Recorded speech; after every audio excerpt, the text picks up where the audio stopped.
और अगर मुझे और मेरी बेटी को आज कुछ हो जाता है तो उसके लिए सिर्फ अर्नव गोस्वामी जी ही रिस्पॉन्सिबल रहेंगे, जिम्मेदार रहेंगे। सुसाइड के लिए उकसाने के आरोप में अर्नव गोस्वामी की गिरफ्तारी पर पीड़ित परिवार ने खुशी जताई है। इंटीरियर डिजाइनर अन्वय नायक की पत्नी और बेटी ने प्रेस कॉन्फ्रेंस कर कहा कि हमें गोस्वामी की गिरफ्तारी से बहुत तसल्ली मिली है। हम पर पहले से पुलिस का बहुत दबाव था कि इस केस को बंद कर दिया जाए। हमारे पिता ने अर्नव को मेल लिखा था कि हमारे पैसे लौटा दें। हमारे लिए जीवन मरण का सवाल बन गया था, लेकिन वह मेरे पिता से मिलने तक नहीं आया। नाइक की बेटी अदन्या ने आरोप लगाया कि रिपब्लिक टीवी से पेमेंट नहीं मिलने की वजह से परेशान होकर मेरे पिता और दादी ने जान दे दी। उन्होंने कहा कि हम इस मामले को राजनीतिक रंग नहीं देना चाहते हैं। मैंने अपने परिवार के 2 सदस्य इस मामले की वजह से गवा दिए हैं। हम चाहते हैं कि लोग समझे कि किस तरह अर्नव गोस्वामी जैसे ताकतवर लोग आराम से बच निकलते हैं। यह गिरफ्तारी पहले ही हो जानी चाहिए थी। वहीं नाइक की पत्नी अक्षता ने इस केस की सुशांत सिंह राजपूत मामले से तुलना करते हुए कहा कि मेरे पति सुसाइड नोट में नाम तक लिख कर गए थे, इसके बावजूद कोई कार्रवाई नहीं की गई। अर्नव कहते रहे कि सुशांत सिंह केस में गिरफ्तारी होनी चाहिए, जबकि उसमें सुसाइड नोट तक नहीं था।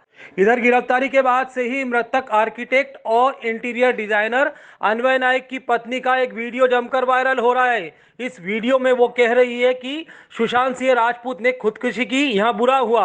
अर्नव इसके लिए खूब शोर मचा रहे थे, लेकिन मेरी सास और मेरे पति की मौत के जिम्मेदार वही है। वहीं कानून के जानकारों की माने तो कानून से बड़ा कोई नहीं है। 2018 के सुसाइड मामले में कथित आरोपी अर्नव गोस्वामी की गिरफ्तारी से कई सवाल उठे हैं।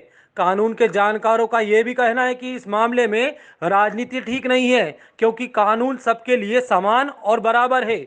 इस मामले में भी वही हुआ है। अन्वय मधुकर नाइक की पत्नी और कुमुद मधुकर नाइक की बहू, उनको श्रद्धांजलि अर्पित करती हूँ।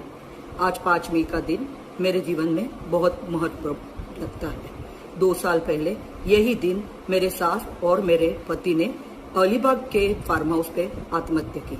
आत्महत्या के पास जो चिट्ठी लिखी हुई थी, जो सुसाइड नोट जुड़ी हुई थी, उसमें लिखा हुआ था कि मेरे मृत्यु को अर्नव गोस्वामी कारणीभूत है, और ये सच है।